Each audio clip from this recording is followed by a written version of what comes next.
Licence को ही check करने की बात कही है जिसमें सारी चीजें जुड़ी हैं। अगर ड्राइविंग लाइसेंस फिरोज गांधी का था तो वो फिरोज गांधी जी के घर में होना चाहिए था। अगर किसी और ने उसको अपने घर में रखा तो इतने दिन तक क्यों रखा उसको? अगर फिरोज गांधी ने उसको उनको रखने के लिए दिया था तो कितने दिन के लिए दिया गया था?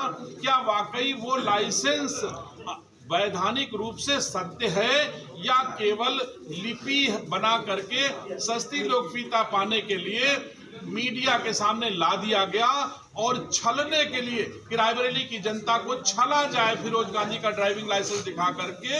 तो दिनेश सिंह रायबरेली की माटी में जन्म लेकर के अब किसी को रायबरेली की जनता को छलने की इजाजत नहीं देगा, बल्कि तुम्हारे हर कूट रचित पापों का उल्लेख जनता के सामने जरूर करेगा। राहुल अंबानी का फोबिया हो गया है, ये रोग है, उनको इसका इलाज कराना चाहिए। अडानी अंबानी का बीबी राम जी अथवा मनरेगा से कोई लेना देना नहीं है और वहां भी चर्चा ला करके जब भी वो अडानी अंबानी का नाम लेते हैं तो उनको सस्ती लोकप्रियता, वो मोदी जी का नाम लेते हैं। कभी रायबरेली में आए हो, रायबरेली की किसी एक प्रतिभा का नाम ले लेते कि साहब रायबरेली में ये बहुत अच्छी प्रतिभा है, मैं मान लेता। जब भी रायबरेली में आते हो तो अडानी अंबानी, मोदी जी का नाम लेते हो, दिल्ली में रहते हो तो अडानी अंबानी का नाम लेते हो, अमेरिका जाते हो तो अडानी अंबानी का और मोदी जी का नाम लेते हो। इनको अडानी अंबानी छोड़ के कुछ दिखता नहीं है। इसी के कारण जितनी हानि इनको हुई है और ज्यादा गड्ढे में जाना है। सदन में इतना अहंकार से बोलते हैं, यहाँ पर इतने अहंकार से बोलते हैं, जबकि 3 लोकसभा के चुनाव में जितना कांग्रेस पार्टी को एमपी सांसद के वोट मिले हैं उतना अकेले 2024 से मोदी जी को मिला है। लेकिन अहंकार मोदी जी से 1000 गुना उनके पास है और मोदी जी विनम्रता से राहुल गांधी का नाम लेते हैं। और राहुल गांधी जब मोदी बोलता है, मोदी चलता है, मोदी उठता है, ऐसा लगता है जैसे इनका नाती होए मोदी, इस तरह बात करते हैं। मंत्री जी देखिए, मैं 3 दिन रायबरेली से बाहर पीठासीन अधिकारियों के सम्मेलन में व्यस्त था। इस बीच मुझे जानकारी मिली कि रायबरेली के नकली राहुल, देश के नकली गांधी, रायबरेली के एक्सीडेंटल सांसद रायबरेली में आए और हमारी सरकार के खिलाफ झूठ बोलकर चले गए। तो मैं यह बात जनता के सामने लाना चाहता हूं कि राहुल गांधी जी ने कहा कि देश के प्रधानमंत्री जी ने बीबी राम जी योजना लागू करके गरीबों का पेट खाली रखने का प्रयास किया है। यह झूठ है और अपरिपक्व बयान है। देश का कोई भी व्यक्ति मोदी जी के राज में भूखा नहीं सो रहा है।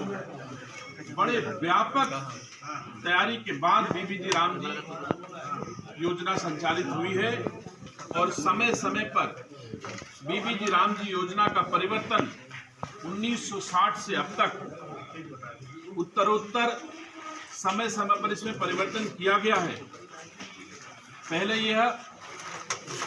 पहले यह योजना रूरल मैन पावर प्रोग्राम के रूप में 1960 में जानी जाती रही है।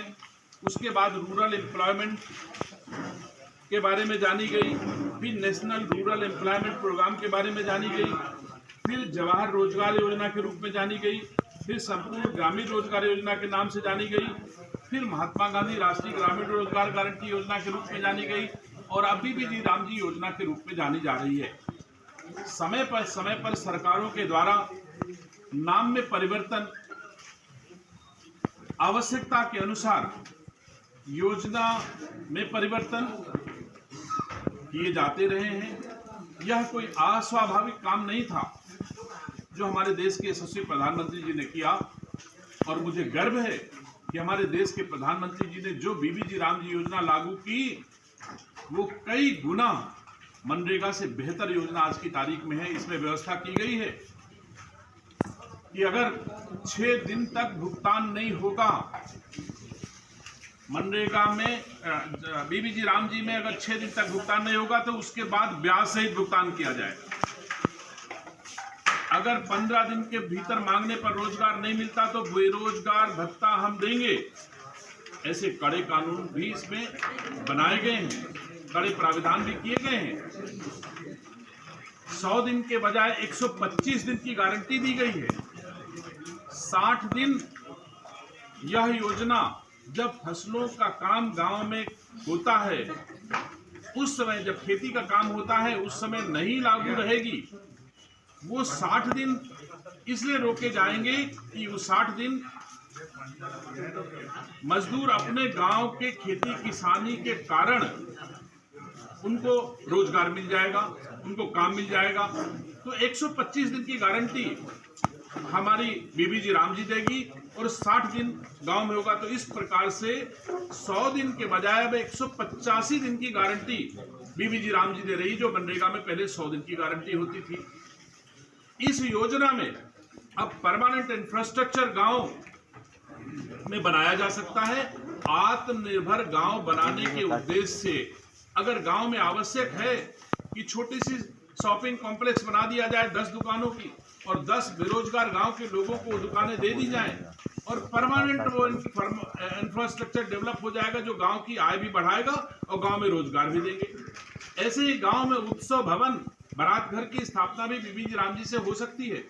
ऐसे ही ओपन जिम का निर्माण हम बीबी जी राम जी में कर सकते हैं, जो कभी मनरेगा में नहीं हुआ करता था।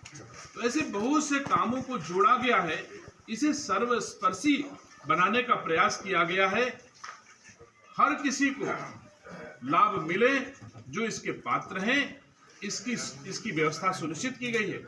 राहुल गांधी जी के पिताजी देश के प्रधानमंत्री थे और प्रधानमंत्री की कुर्सी पर बैठ करके बयान दिया था कि जो 100 रुपए अगर हम बेचते हैं तो 85% भ्रष्टाचार की भेंट चढ़ जाता है।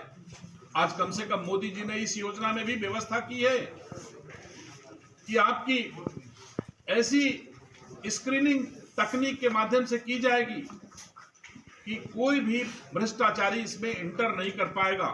ऐसी तकनीक की व्यवस्था भी की गई है। तो हर तरह से आवश्यकता के अनुसार फुल प्रूफ योजना बनाई गई है, जो हर गरीब तक पहुंच सके, उसका लाभ ईमानदारी से लोगों को मिल सके। राहुल गांधी जी जिस रूप में रायबरेली में आकर के अनर्गल प्रलाप करते हैं कि मैं रायबरेली की 3 दिवसीय रायबरेली की सेवा करने जा रहा हूं। मैं रायबरेली वासियों से पूछना चाहता हूं, 3 दिन में रायबरेली के लोगों को राहुल गांधी ने क्या दिया? अगर उन्होंने 25-30 उद्घाटन किए होंगे सांसद निधि से, तो रायबरेली का हारा हुआ सांसद, रायबरेली का बेटा एक दिन में 100 पत्थर, 150 पत्थर रायबरेली में सेवा के लगा चुके हैं इसी हफ्ते। तो रायबरेली के लोग स्वयं में राहुल गांधी से अधिक सेवा करने में सक्षम हैं, इसमें कोई दो राय नहीं है। लेकिन झूठ नहीं बोलते आपकी तरह के आकर के आप अनर्गल प्रलाप करो। राजनीति का अखाड़ा बनाने के लिए रायबरेली अब आपके उपयोग में नहीं आएगा। आप रायबरेली के सांसद हो तो रायबरेली की सेवा करने के लिए आप रायबरेली आइए, आपका स्वागत है। लेकिन अनर्गल प्रलाप करने के लिए आओगे तो ईंट का जवाब पत्थर से दिनेश सिंह रायबरेली का बेटा आपको देगा। और इस बार तो आप बिना दिनेश सिंह को फेस किए झूठ बोल के चले गए हो। भविष्य में अगर रायबरेली में झूठ बोलने का प्रयास किया तो रायबरेली का बेटा आपको झूठ बोलने नहीं देगा, आपको जवाब आपके मुंह पर मिलेगा।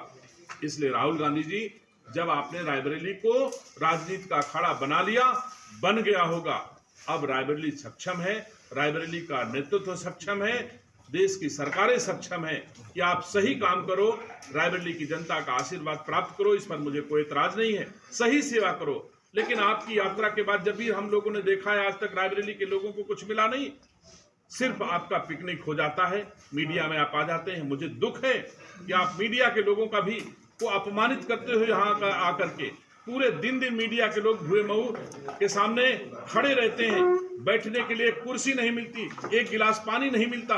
वो रायबरेली के मीडिया के लोग अगर बैरिकेडिंग के सामने खड़े रहते हैं तो उनको भी वहां से अपमानित करके भगाया जाता है आपके कार्यक्रम में। ये रायबरेली के मीडिया के लोग नहीं हैं, रायबरेली के जागरूक मतदाता भी हैं, इनकी बदौलत भी आप सांसद बने हो। इस तरह अगर अपमान करोगे रायबरेली की मीडिया के, रायबरेली के मतदाताओं का, तो आपको इसके बदले भी आपको अनुकूल जवाब मिलेगा।